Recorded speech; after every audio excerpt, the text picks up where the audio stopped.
Hello mga sis, it's me again, Shaira J.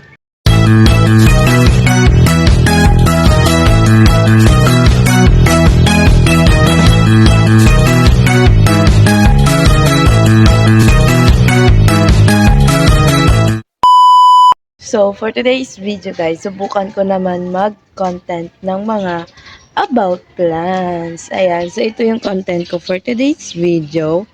And gayahin natin si ate. For today's video guys, another facts naman tayo about the kamyas. So tawag namin dito sa Iloilo talaga, iba. Ayan, subscribe nyo yung YouTube channel niya.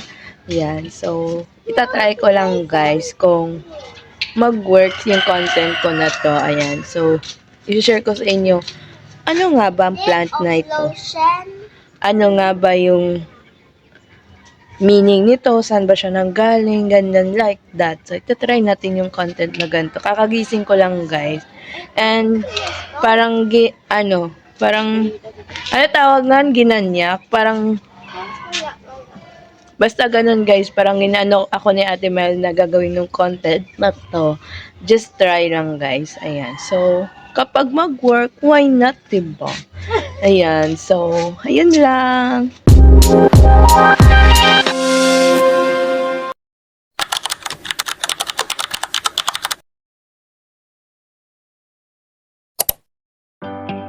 Ming Aralia o Polisa sofruticosa ang tawag sa sikat na ornamental plant na ito. Kilala ito bilang isang palamuting halaman na mukhang bonsai dahil sa kanyang pakurbang kahoy, natangkay at pinong mga dahon. Narito ang ilang gabay para mapanatili itong malusog. Sikat ng araw.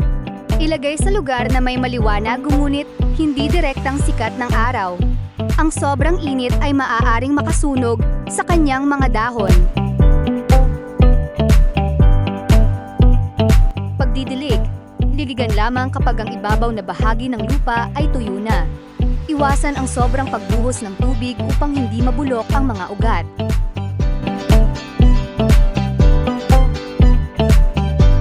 Lupa. Gumamit ng lupa na maluwag ang daluyan ng tubig.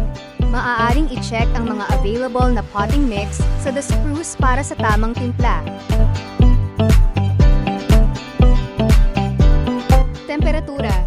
Gusto nito ang mainit at mahalumigmig na panahon. Bagay na bagay sa klima rito sa Pilipinas. Ang Ming Aralia ay may malalim na kahulugan sa iba't ibang kultura, partikular sa Feng Shui at tradisyonal na paniniwala. At ito naman ang pagkakaiba ng bonsai at Ming Aralia. Ming Aralia. Ito ay isang spesipikong halaman. Kahit iwanan mo ito sa hardin at lumaki ito ng mataas, Ming Aralia pa rin ang tawag dito.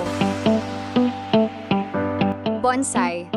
Ito ay isang sining at teknik ng pagpapaliit ng kahit anong uri ng puno sa loob ng mababaw na paso.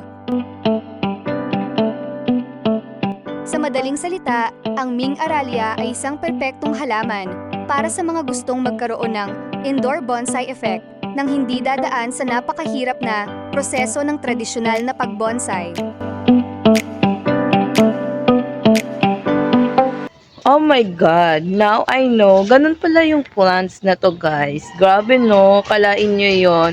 Marami tayong idea na malalaman pala. Kaya, pupush ko pa ba to?